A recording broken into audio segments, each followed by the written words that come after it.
Hey, friends. All right, so today I want to talk to you guys about rewiring your nervous system for radical receiving in your business. And this could be used for your business and your life. And I'm going to kind of go over some of the core wounds, the core receiving wounds that keep us and block us from being able to really claim and have and hold what we want.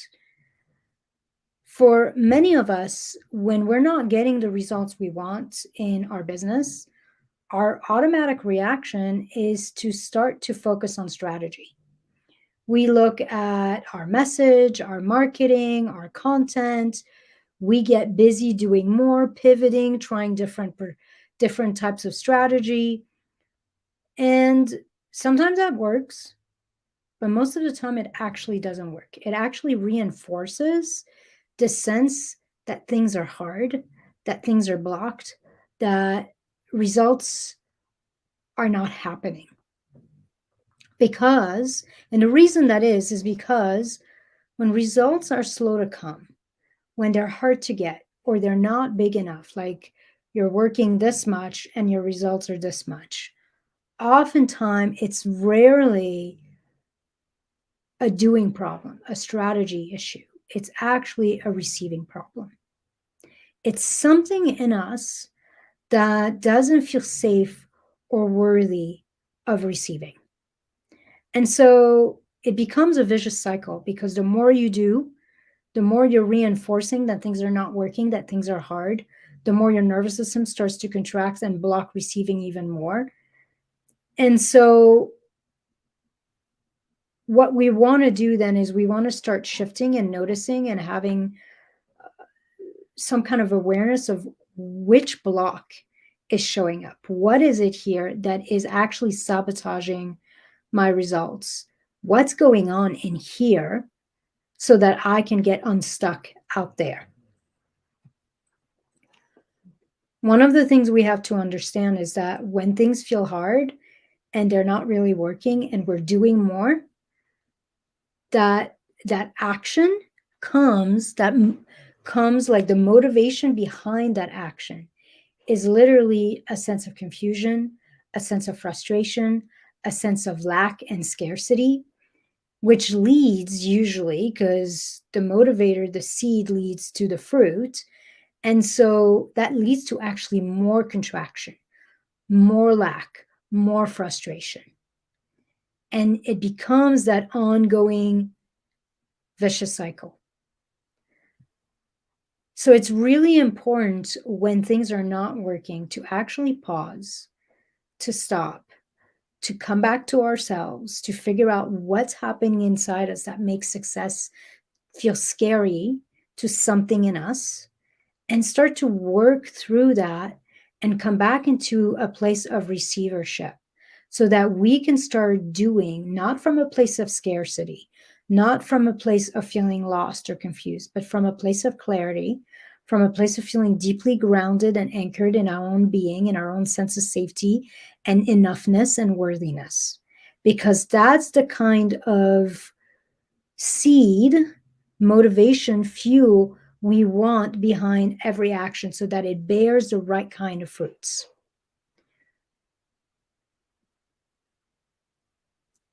Lots of clients come to see me because they're stuck in that pattern of doing too much and working too hard for too little results.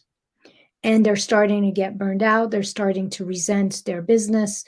They're feeling uninspired to share because they feel stuck. When I worked as a licensed therapist in private practice for over 15 years, I found that underneath the patterns of feeling stuck, feeling overwhelmed, feeling anxious, and even burned out, there was usually some kind of chronic inability to receive, especially an inability to receive at the level, at the depth needed to sustain growth and success. And I discovered that there were 4 main wounds that were at the core of that inability to receive. So that's what we're going to go over today. I'm going to share with you what those core wounds are. I'm going to share with you why they arise in our nervous system. And then I'm going to give you a couple different practices that you can start using now to start to recalibrate and rewire yourself for receivership. So, to succeed at higher and higher levels, essentially, we must all recode our nervous system, recode our identity to be able to receive at higher and higher levels without shame, without guilt, without fear of it coming at a high cost or sacrifice. So that's the topic today. Before I go into the depth of it, let me introduce myself in case you don't know me. Hi, I'm Ilsa. I'm a total spiritual nerd. For the last 18 years, I've been a psychotherapist, an expansion expert, and a strategist for entrepreneurs and leaders mainly. But I've worked with people from all walks of life. And I essentially teach my clients how to rewire their nervous system, their lives, their relationships, their bodies, and their business for more. At the end of this training, I'm going to go into a little more detail on my Wired for Wealth intensive that I offer for 55% off. But just in case you don't make it all the way to the end, I have one of those left for 2023, for this year. So if you are interested in learning how to rewire your nervous system out of contraction into expansion, into a much more easeful receivership, consistent expansive growth, joyful wealth, then I would love to invite you to book that one last session. Just click the link in the description of this video. Okay, so let's start exploring the four most common receiving blocks, receiving wounds that essentially get in the way of our ability and our capacity to allow in the results that we desire in our life, in our business, to essentially be able to bring in and hold more good, more wealth, more clients, whatever is essentially receiving is not just about money. It's about support. It's about joy. It's about ease. It's about everything you actually want. The thing we want to understand with receiving is that receiving and giving are two sides of the same coin. If you do too much without receiving in some level of equal measure, then you automatically start to burn out. You essentially start to move yourself towards exhaustion, resentment. And because of that, your nervous system starts to contract right away. And this is why it's so important to start shifting that pattern that so many of us have, that if it's not working, we do more. Because the more you do without results, the faster you actually propel yourself towards this sense of exhaustion, this sense of draining, this sense of resentment that will lead to literally shutting down and closing down any ability that you have to receive. A block in our receivership can take a number of different shapes.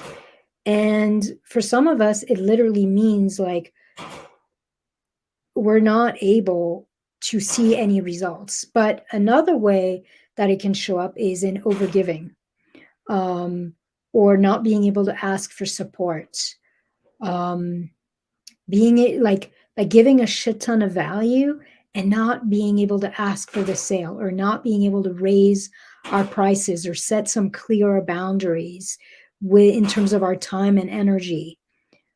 I, by the way, have experienced all of these. When I talk about like struggle with receivership and these receiving wounds, I talk from personal experience. I am the kind of practitioner who literally spends 15 years essentially working my ass off for very little money and wondering why everybody else who wasn't even doing as good work as I was, giving as much as I was making so much more than I was.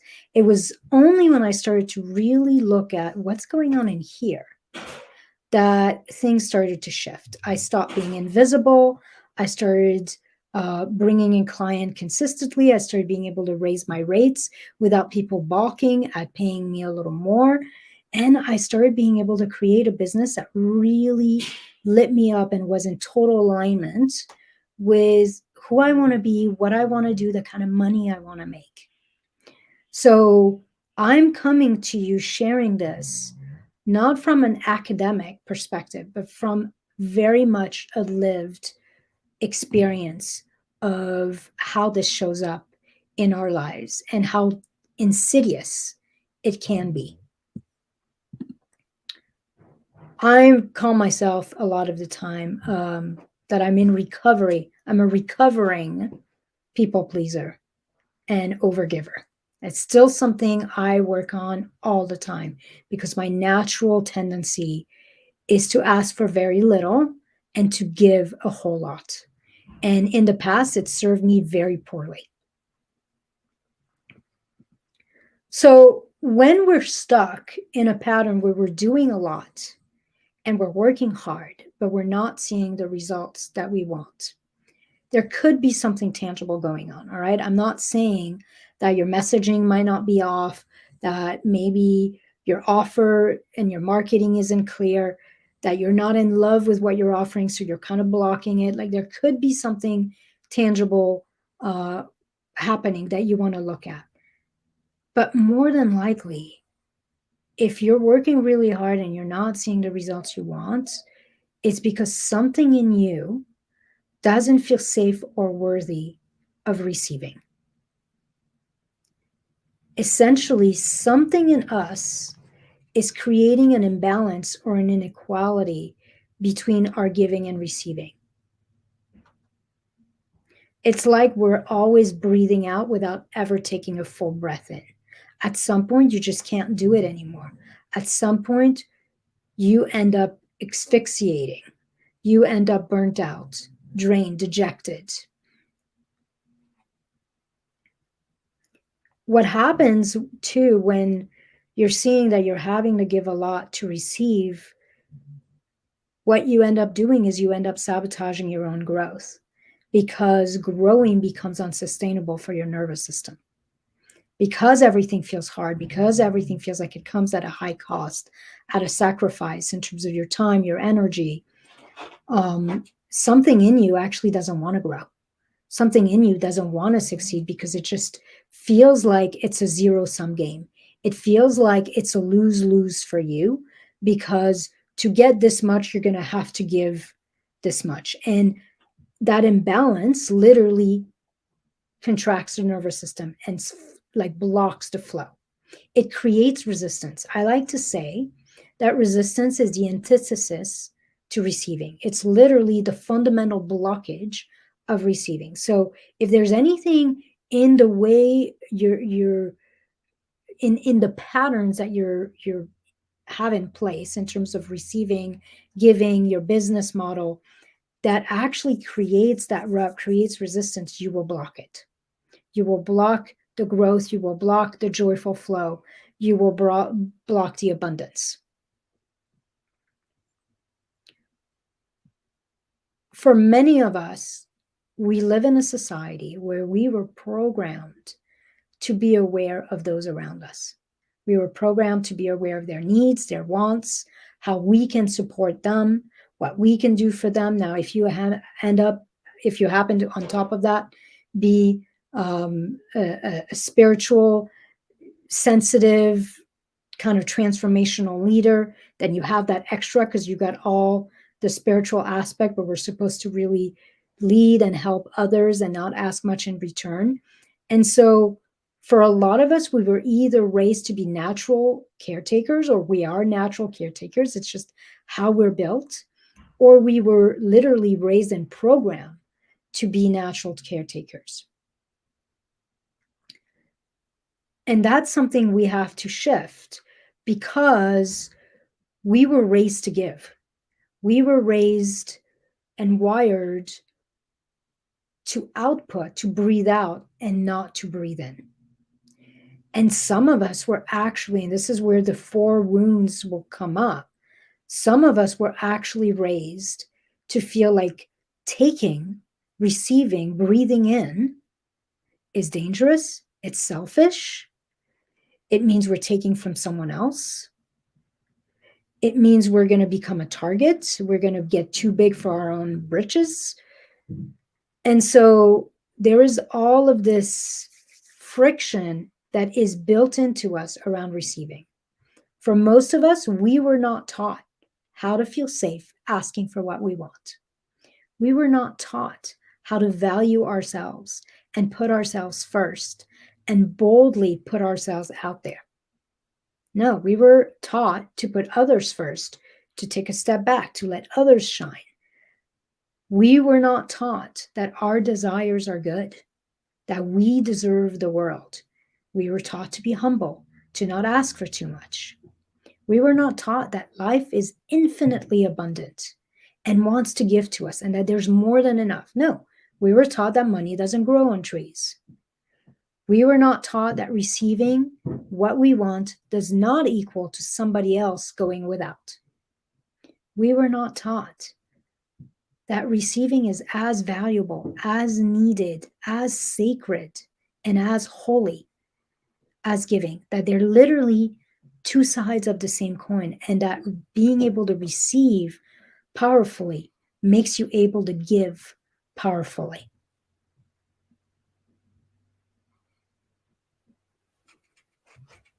Essentially, we were not taught that receiving is good and how to be wired, how to be programmed, how to be open to the flow of receiving. So if things are hard or they're not as easy as you would want them to be, it's not your fault. It's kind of the way this world is set up, especially for you if you are a relatively sensitive, open-hearted person.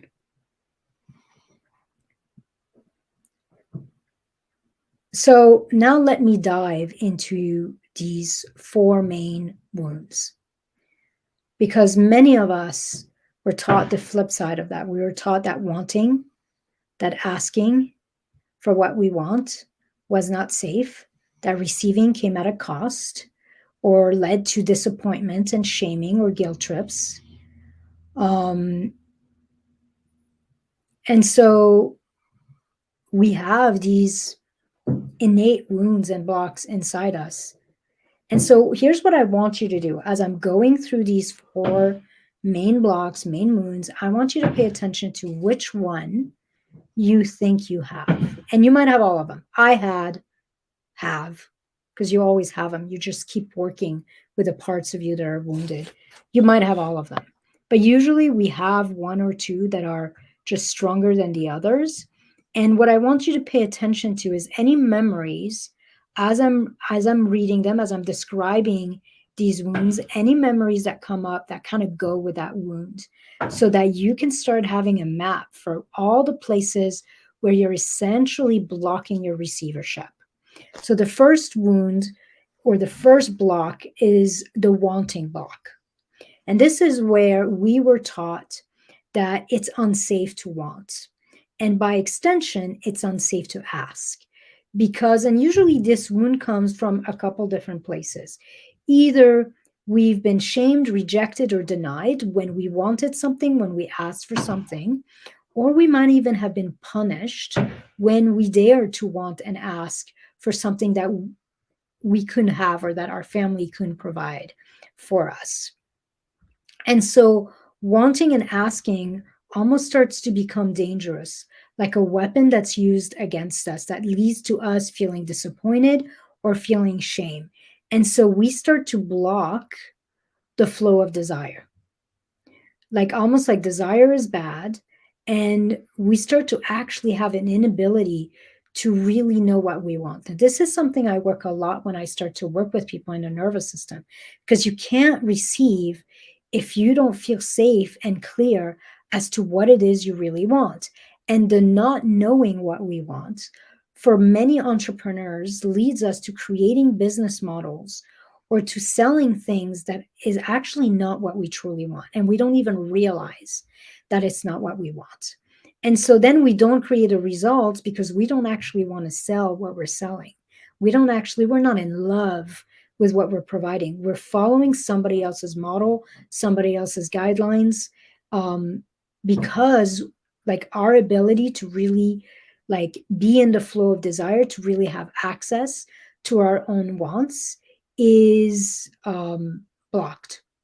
And so, I'm going to give you an example of my own life with this one that I will often share with clients. When I was little, I don't know, maybe 9, 8, I wanted these really high up sneakers that were in fashion, and I wanted Nike. And my school was a Catholic, wealthy Catholic school. And so I told my mom that for Christmas, I wanted these high up Nike sneakers. And she got me essentially the Walmart brand at wherever we were. And then, of course, I had to wear them and I got made fun of by all my classmates. And so I got this thing inside me that felt like I don't get to have what I want. And so that's a wanting block. And it's better to not actually want anything because even if I dare to ask, I get the wrong thing and I get punished for it. So you want to look at your life. Is there any place where you felt shame for wanting, or you felt you were in trouble for asking for what you wanted, or you actually got something, but it wasn't what you asked for? Like you didn't deserve to get what you wanted. That would be the wanting block. So that's the first main wound in our nervous system that keeps us from really having access to our deepest desires and to being able to ask for them, which blocks the flow of receiving. The second wound is the receiving block or the receiving wound. You know that you have this if you find that you have an inability to truly receive and feel comfortable with receiving. What does that look like? It looks like when you do receive, saying thank you feels weird. Celebrating, taking in the good, feeling nourished by our wins feels hard. Taking time to really pause and stop and really like feel it doesn't happen. It almost feels like you're just checking and then moving on in your business. Essentially, something in us either doesn't feel worthy or doesn't feel safe to really receive. And there's a couple reasons why that can happen. One is something in us is afraid that we're going to have to pay for it in some way. That whatever we're given and whatever we really take in is either going to come at a high cost or at a high sacrifice because nothing's for free, essentially. The other way that this shows up, or the other reason why this is there can be a sense that almost like receiving is viewed as a safety hazard. Like if I take it in, if I celebrate it, I'm going to jinx it. Like good things happen, and then some things like waiting in the corner, waiting in the dark, to either take it from us or to, like punish us or for the other shoe to drop. In some way, it almost feels like when we receive good thing, it's jinxing us and preparing us for something bad. And you can see that show up with like people who will have like bring in some money and then something will happen where like the car breaks down or they get a bill they weren't expecting. And so it feels like when we celebrate what we receive, when we really take it in some ways, we're like daring the universe to take it from us. This can also show up, the receiving wound, when maybe you feel bad about receiving something that other kids don't have. Or maybe when you got something, you were expected to behave or to do something back in exchange. So, like, you got the ugly, itchy sweater grandma got you, and you had to wear it. Kind of like with me when I got the shoes. Technically, I got the shoes I didn't ask for, but from my mother's perspective, I got the shoes I wanted and now I have to wear them, and now I'm being punished. Or maybe when you received someone in your family, a sibling, was jealous. So there's something in you that starts to notice that receiving always comes at a cost. And so receiving is bad. Or whenever something good happens, something bad also happens. And so good things happening is bad. And so something starts to feel unsafe about letting the good in. So that's the receiving block where we literally can't celebrate, we can't take in, we can't feel satisfied with the good. And we're almost looking over our shoulder for the other shoe to drop. The third wound I call the to have or to hold block. And this is when we struggle with holding on and keeping what we receive. And so this is like almost the flip side or the other side of a receiving wound. This is very common with money patterns of feast and famine, where you'll have a really big month and then nothing, or you'll break through some ceiling that you had in place, and then it'll come back and be the desert. Um, I see that too with clients who will say to me, "I'm making more money than I ever made, but there's still nothing left." Like, it feels like whatever money I make, there's always a reason for it to go. I can't hold on to it. I can't actually have it. So you can receive it, but you can't have it. There's something in you that feels like it's not okay to have more. It's not okay to hold on to what you bring in.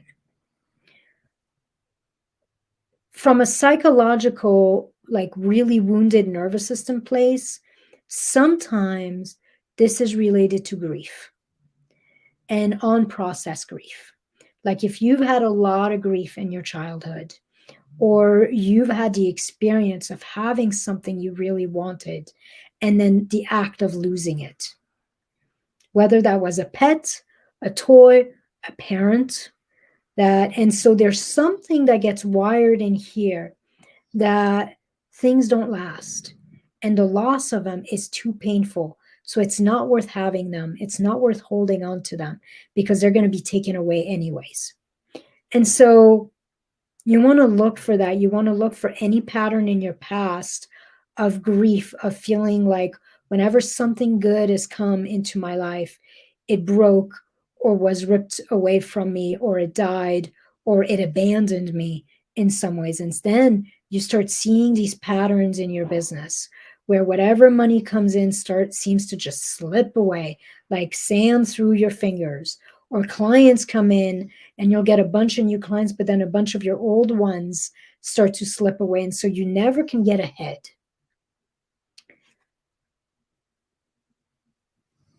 This particular wound can also show up if there's any sense of guilt, shame, heaviness around having a lot, having more than others, including having more than people in our family. I had a conversation with a friend of mine, and we were really doing some deep work around this pattern.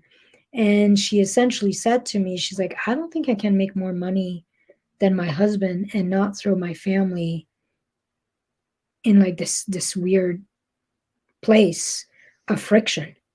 She's like, we have like, even though I'm working, because I'm making less money, like he's still the leader of the home.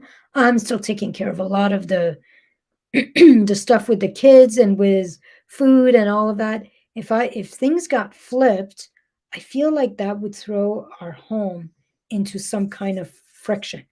That kind of fear, that kind of sense that having more is dangerous will create um, a block to our ability to receive and hold.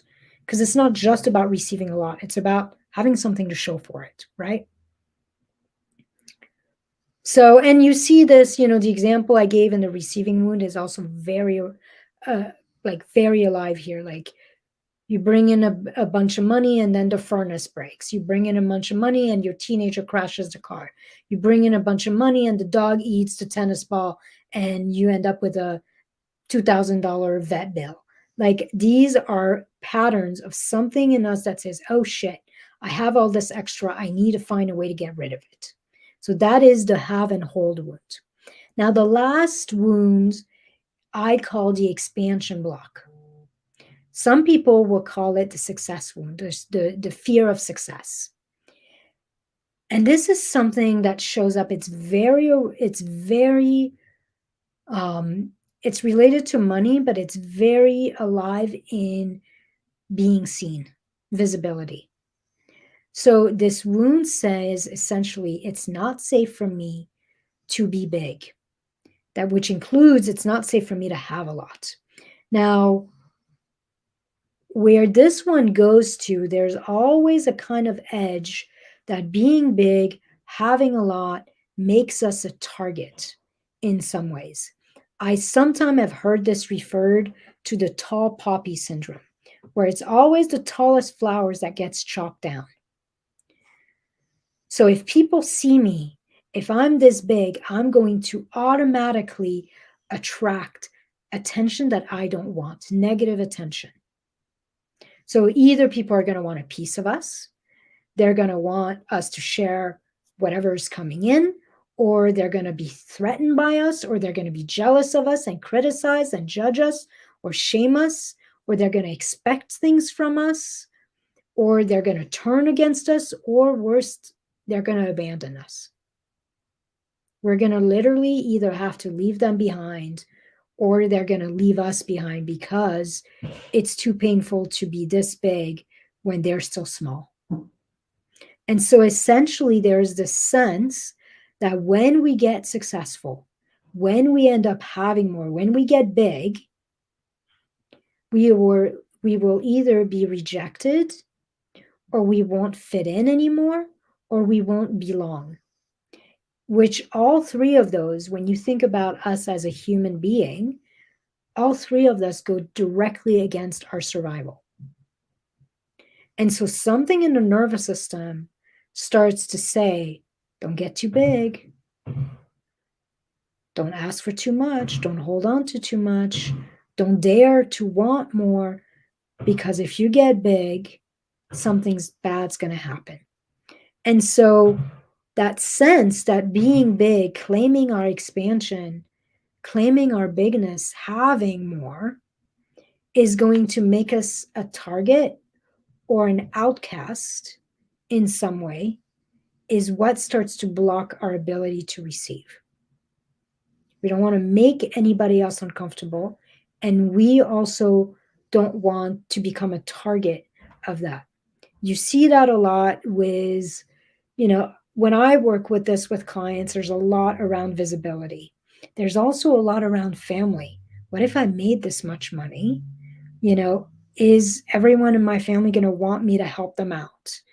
If I make this much money, are people going to say, like, what the hell? Like, people are paying you this much to do what you do? Like, what? Just to do energy work? Just to do this? Like, there's a sense that if we dare to be big, people are going to start looking closer and they're going to start criticizing. So these are the four wounds, the four main wounds. And again, I'm inviting you to sense which one you have. All in all, most of us who are soulful entrepreneurs, transformational leaders, struggle to some degree or another with receiving wholeheartedly, without shame, without guilt, without fear. And most of us have a block in our nervous system that keeps us from really allowing things to be easy, allowing the flow in as much as we allow the flow out. And because we can't quite receive with ease, that leads to a sort of overwhelm and burnout that blocks even more our ability to create and grow and receive. So you see, receiving is all about relaxing. It's all about entering into a state of receptivity. It's all about actually interrupting that patterns of overwhelm, of doing, of pushing, and starting to lean back and come back into a place of allowance and welcoming. Receiving is not a doing or something that we make happen. It's actually something we get out of the way of. It's about a sort of trust that whatever we get will not come at a cost, will not come at a sacrifice, will not lead to being criticized, ostracized, judged, or rejected. That it is safe to have and to hold more of everything we bring in. Receiving is an unarmoring. I don't know if that's a word. It's the end of bracing. It's the end of resistance. It's actually receiving is the making space within ourselves for more. So when I talk about the expansion block that keeps us where staying small is staying safe, receiving is actually learning to be safe in our bigness, to be safe in our spaciousness, so that we're creating space for more to come in. We can't relax, we can't open, we can't get out of our own way and create space for more if we don't feel safe. So for me, rewiring our nervous system to feel really safe, being who we are and being here in this body, here on this planet, here in this day and age, however hard that is, here in our family of origin, like just finding and anchoring into safety in all these different areas is the primary foundational step to being able to actually receive and hold more, especially with ease and joy, and in a way that's going to feel deeply nourishing, not in a way that's going to feel like we have to give a lot for whatever we receive. This work that we do around receivership, around rewiring our nervous system for safety and for spaciousness, essentially, is something we obviously do for ourselves, but it's also something we do for the world, because the world needs safety right now more than ever. And the world needs us to be essentially able to keep giving, but we can't keep breathing out if we don't breathe in. One of the things, if you followed me at all, you've heard me talk about how nervous system kind of work in empathic resonance. Essentially, when your nervous system feels really safe, really rooted, really anchored and grounded and regulated and in a place of expansion and spaciousness, everyone around you starts to essentially be affected by that. And over time, starts to essentially match you, calibrate to your level of regulation, to your level of expansion. Your safety becomes their safety. Your presence, your way of being, becomes a healing balm in the world. You can literally start to transform and shift people and the world just by being who you are. So that's why we're doing this work. We're doing it for us, yes, because we want more and we don't want to have to work so damn hard for it. But we're also doing it because literally we start to impact the world just in our presence, just by being alive, just by doing what we're doing, just by walking into a grocery store. So when your nervous system doesn't feel safe with receiving, you're going to see ripples of that block everywhere in your reality. You're going to notice that you're attracting the wrong clients. Either they can't afford it, they're not committed, they don't show up for their sessions, they don't do the homework.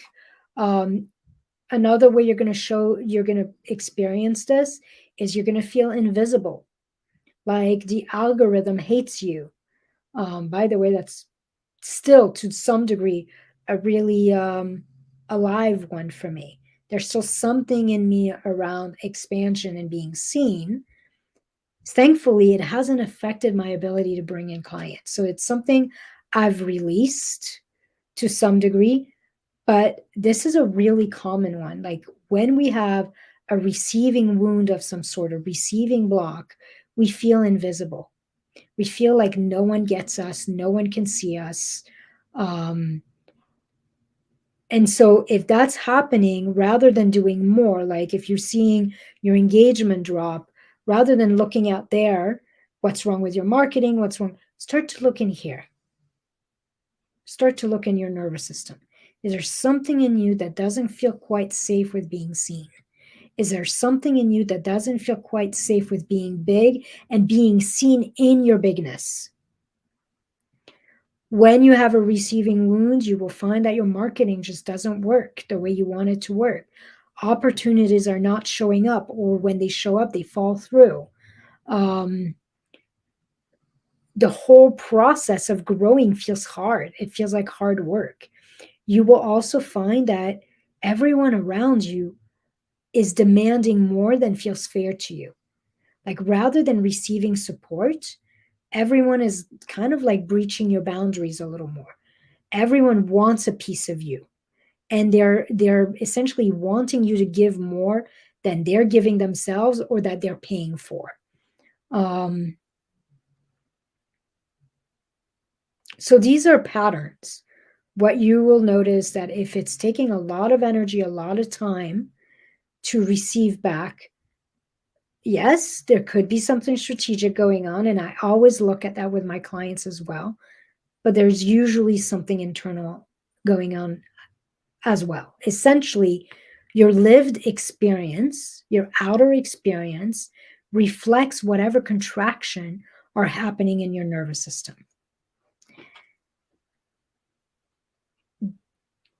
That lived experience, that reality makes you feel, gives you a sense that what you're feeling or what you're experiencing is real, when it's actually simply a mirror of yourself. I'm going to share with you a very recent story. And I've shared this with a bunch of clients and with my own coach and such. But right around September, I was feeling really tired. I'd had family visiting for a couple months. Um, and I was kind of seeing like, oh, the holidays are coming, and I wanted more clients, but something in me also didn't want more clients. Like I felt like I didn't have the space for them. I felt like, oh, I always take a big break for Christmas. So like if I bring in a few more clients, it's going to throw off my Christmas vacation, or it's going to make my December really like intense. I don't want that. And so literally for all of September and a chunk of October, none of my marketing was working. And so I was aware that I didn't want clients, but I was also aware that a part of me wanted more clients. And so I was doing a lot of doing. And you can literally go check out my content in like August, September, early October, and you're going to notice that I was posting 3 times a day, trying a lot, trying. The sense of trying, the energy of trying is a clear indication that something in you is blocked. And then at some point, maybe mid-October, I was like, fuck this. If I'm not going to bring in any clients, I'm not going to kill myself either. It's fine. I'm making enough money. It's totally fine. Maybe I just coast for the rest of the year, and that can be fine. And I had an entire few days of really doing my own work, noticing all the places where bringing in more feels like it would come at a cost or a sacrifice, where bringing in more feels heavy, feels like hard work. And I shifted all of that within me. And I promise you, literally, I had 4 new clients in 4 days book that initial intensive. And then I had a fifth one. And then out of these 4 or 5 people, I ended up bringing in 3 more clients. And it happened like a miracle, where I had been for literally 45 days pushing, pushing, pushing, and nothing was working. I came home to me. I made it safe to be in my own body. I made it safe to be in my own business. I made it safe to be in my own life. I reopened so that I realized I actually have space. I have energy. I have what I need to serve more people. And the moment I was back into this place, things shifted like that. So sometimes doing more actually creates the opposite of what we want. It reinforces the block rather than doing the opposite. So our lived experience shows us our internal block. It doesn't show us the reality of what things are, because the moment you shift your internal landscape and you start to rewire and bring back into regulation and expansion all these wounds, all these knots within your nervous system, things starts to flow again. So when you start to shift that, and your wounds and blocks around receiving and holding more, and your capacity to have more are healed, they're reprogrammed, they're recalibrated to what you want. You've released the fear, you released the shame, you've released the heaviness around having more, and you literally are back into a place of regulation, in place of openness, a place of expansion. Then growth happens all by itself. That clarity, that confidence, that flow happens by itself. Your message starts to resonate. People who couldn't see you suddenly start to see you. You become able to do and execute what you need to do with ease. You become visible, and marketing starts to work. You start to feel supported by life in a way that you weren't even a few days prior. All that second guessing, all that sabotaging, all of that resistance starts to release. So that's our big work.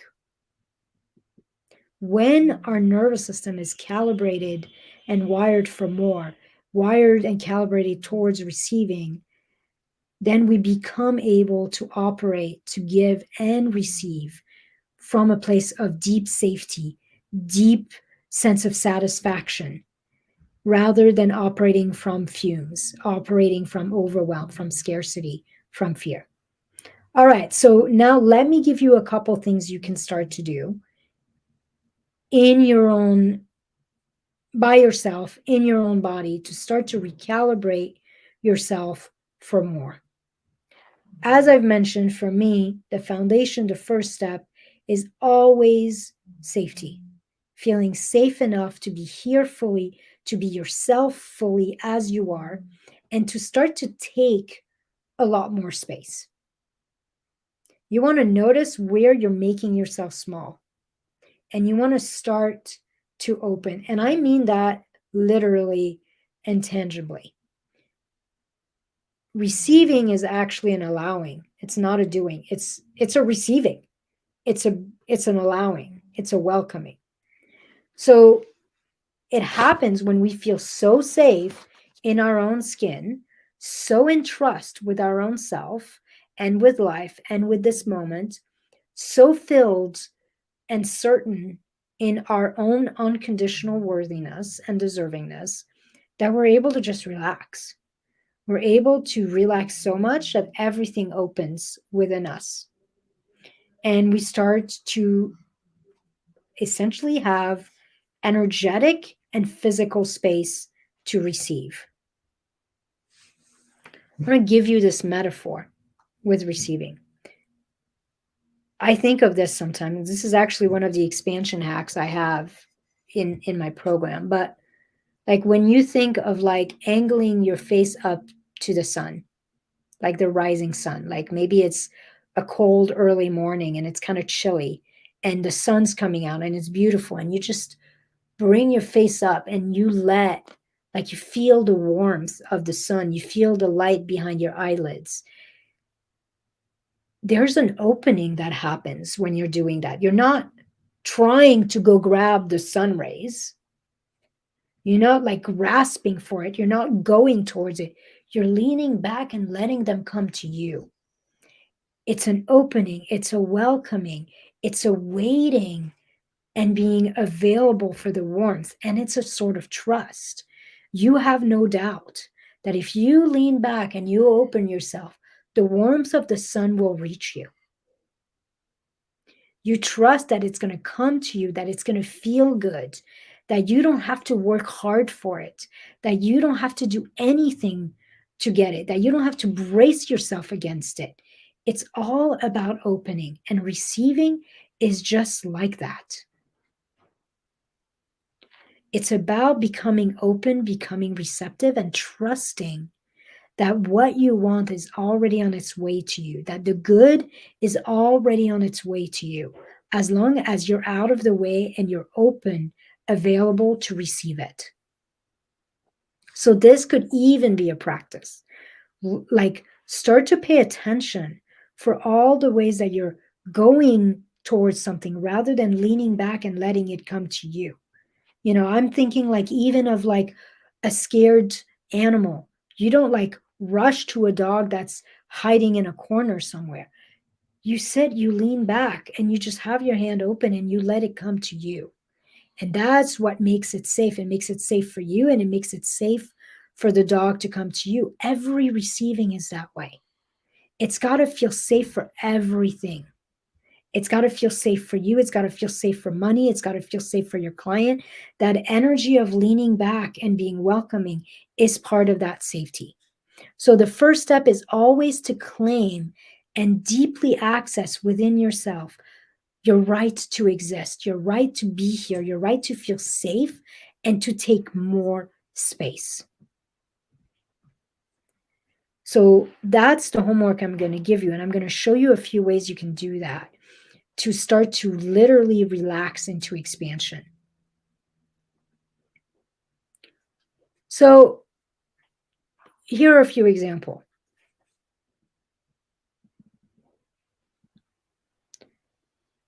Play around with taking more space on the couch or in the bed. Like rather than being in a corner, claim some real space. Like I'm thinking of my dogs. My dogs have absolutely no qualm taking as much space, spreading out as much as they want. A child has no qualm with taking as much space as they want on the couch or in the bed. If you're traveling, take more space on the bus or on the plane. You don't need to be like this. You can actually own the space around you. And I guarantee you, if you are like this, somebody else on the side of you will claim your space.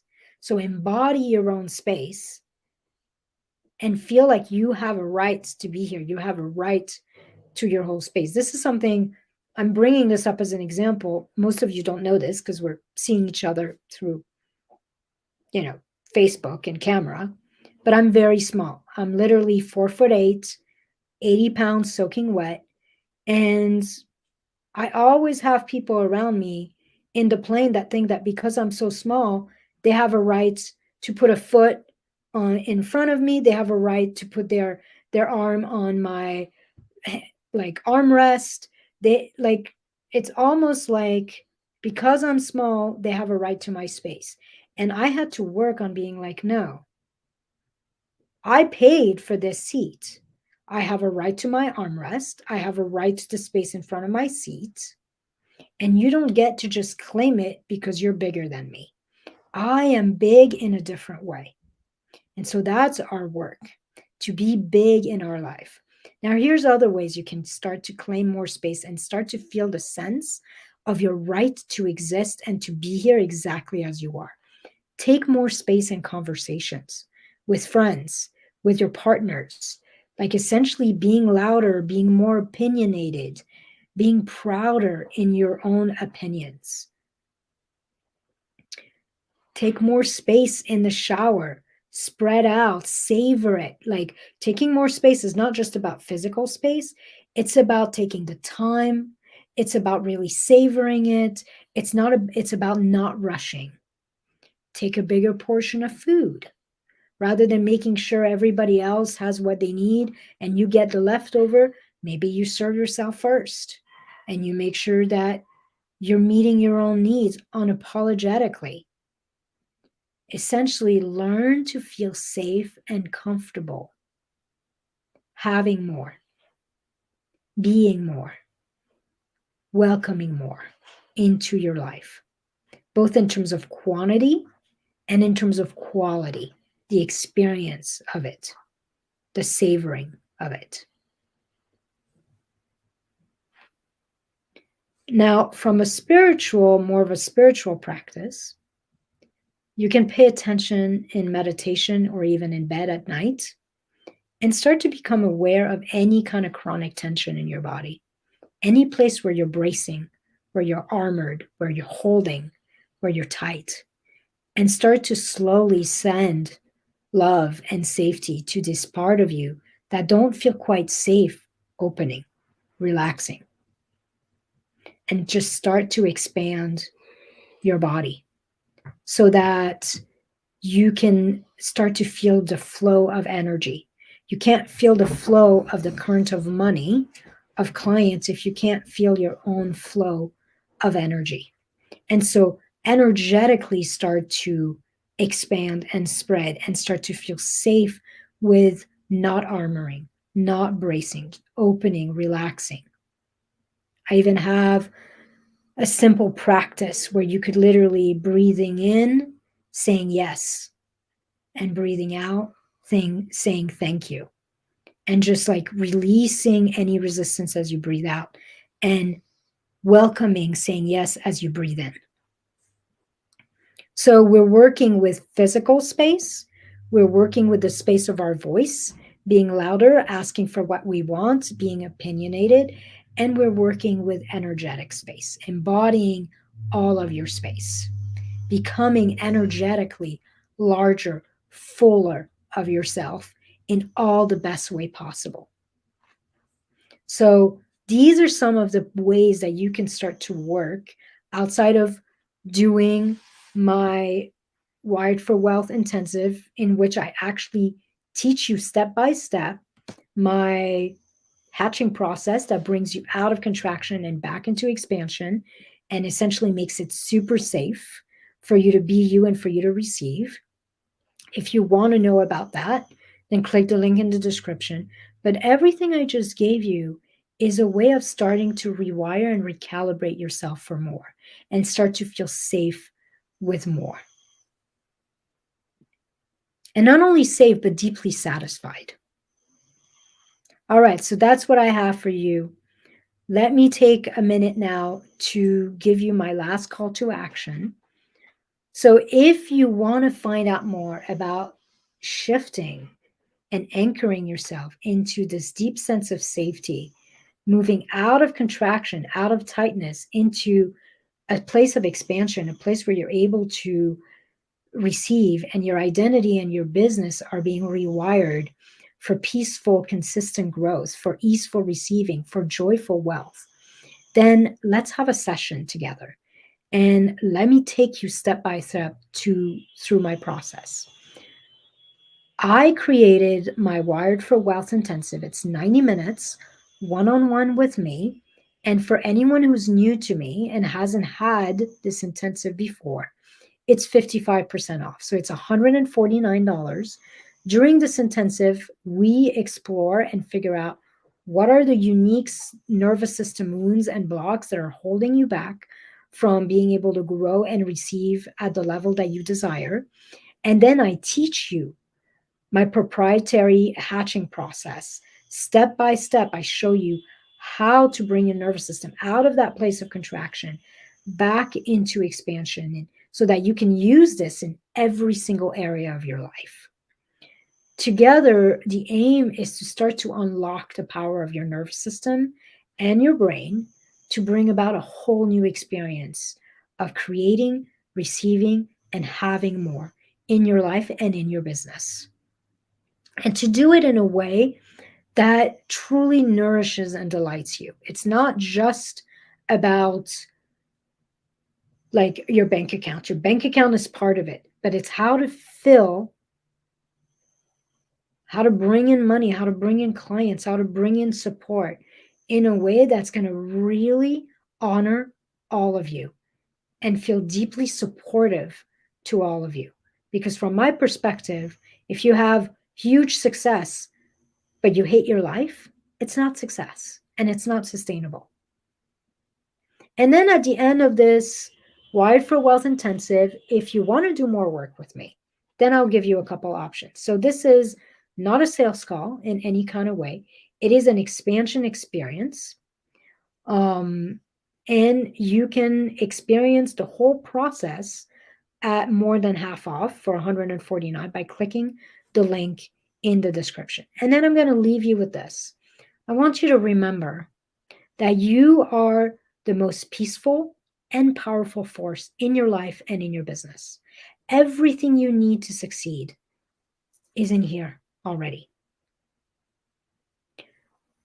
The path to heal your past and to also unlock your potential and help you achieve the future you desire is literally held in your nervous system. And I would love to be your guide on that journey. All right, that's what I have for you. Have a wonderful rest of your week, and I will talk to you at some point. Oh, and by the way, there's only one left of these Wired for Wealth Intensive this year. So if you want that, now's the time.